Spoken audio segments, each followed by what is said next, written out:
So this guy, his name's Jeff, and Jeff has a problem. He can't stop killing people. But not just that, he doesn't just kill them, he eats them. He keeps their skulls. He drills holes in their heads and tries to turn them into sex zombies. Yeah, it's one of the most disturbing stories ever told.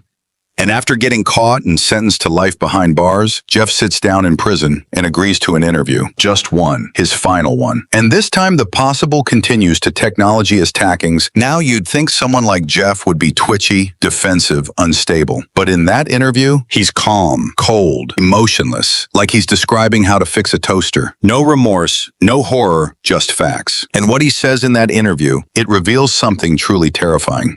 Because Jeffrey Dahmer doesn't just explain what he did, he explains why. And once you hear his reasons, you'll never look at a normal face the same way again. So this guy, Jeffrey Dahmer, he seemed quiet, shy, the kind of kid you'd forget was in your class until yearbook day. But Jeff was different. As a teenager, he starts fantasizing about dead bodies, and not just seeing them, owning them, controlling them. By his late teens, Jeff commits his first murder. He picks up a hitchhiker, brings him home, and when the guy tries to leave, Jeff doesn't let him. And that was just the beginning. Over the course of 13 years, Jeff kills 17 men and boys. Some of them he tries to keep alive while experimenting on their brains. Others he dismembers, dissolves, or stores in his fridge. And all this time, no one knows, not his neighbors, not the police, not even his family.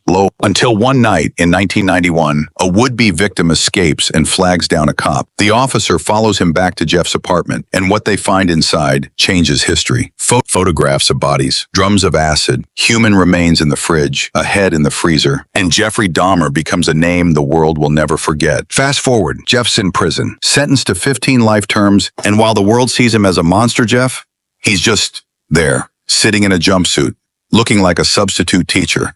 And then he agrees to do an interview, his last one.